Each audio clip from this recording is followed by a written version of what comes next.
Umpisahan po natin ang ating programa ngayong araw sa balitang pinag-uusapan po ng buong bayan. Medyo nagkaroon ng short break ang impeachment trial dahil sa balitang pumutok kahapon. And I'm talking about the wedding of Bea and Vincent Co. Ito ang nangyari. May kwento lang ho akong maikli.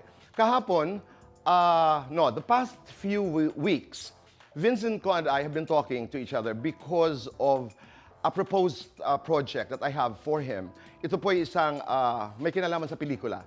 So, we've been talking about it, pero not once did we talk about his wedding. Wala ho tayong kamuang-muang, kaalam-alam, at hindi nating pakikialaman yon. So, we were just talking. Kahapon, dahil lumabas na po yung balita na sila'y ikinasal, nasa telepono kami ni Vincent. I spoke to him, nagkausap kami ni Vincent ko, and very matter-of-factly, tinanong ko siya, Vincent, ikaw ba'y ikinasal na kayo ni Bea?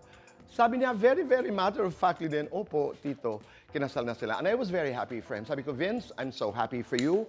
I wish you both the best. At sana'y i-bless kayo ni God, and God bless you. And then I asked him, sabi ko, are you traveling together? I mean, after the wedding, are you going to leave, travel out of the country? Sabi niya, hindi tito, daming trabaho. As a matter of fact, kasalukuyan po, Naitay Kapuso, nasa taping po ngayon. Ngayon, as we talk, si Bea para sa kanyang upcoming teleserye sa GMA na Whispers from Heaven.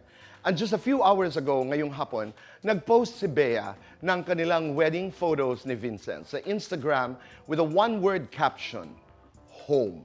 Napakaganda po, home. And nakikita niyo po ngayon sa inyong screens ang mga photos. Can I see the photos? Ayan. Wala dito, nandun. Beautiful photos. I mean, nakaka-antig. I'm just so happy for both of them. Naganap po ang kanilang kasal sa isang simpleng civil ceremony sa Makati City Hall, gabi noong Lunes, July 13. And it was officiated by Makati Mayor Nancy Binay. Unang kinumpirma ni Mayor Nancy ang balitang ito kahapon sa magkasunod na social media posts, kalakip ang selfie nila ni Bea at litrato ni Bea at Vincent na magkayakap. Nakakatuwa kasi ang daming haka-haka kahapon, kung naalala niyo po, totoo ba? Ikinasal na ba? And then we saw the posts. Ito po yun. I'm talking about this. Ay, totoo na. And then yung magkayakap. Happy, happy, happy moment. Maraming salamat, Mayor Nancy, sa iyong mga posts. Because that actually confirmed yung talagang wala nang kaduda-duda na ikinasal na nga si Vincent at saka si Bea. Kasunod nito, naglabas din ng statement ang abogado ni Bea na si Joey Garcia para kumpirmahin ang kanilang kasal. In the same statement, pinabulaanan ni Atty. Garcia ang mga balitang nagkaroon di umano ng, I quote, dispute, hesitation, or unresolved issue. End of quote. Sina Bea at Vincent kaugnay sa prenuptial agreement. Nilinaw niyang malaya at voluntaryong pumirma ng prenup agreement ang dalawa at walang anumang legal na hadlang sa pag-e-execute nito. Nakausap rin natin ang ilang sources na malapit kina Bea at Vincent at ayon sa kanila, pirmado na nila ang prenup agreement bago pa ang kanilang nakatakdang kasal sa Spain last May. Matatandaang umugong ang balita na nakansela di umano ang kanilang kasal noong Mayo. At iba't ibang mga haka-haka ang lumabas kaugnay dito. Pero sa kabila ng ingay, nanatiling tikom ang bibig ni na Vincent at Bea. And we will only get to the bottom of the truth kapag sila na mismo ang ating makakausap. Lalo na kung dito po sa Fast Talk with Boy Abunda. Nangangarap lamang po.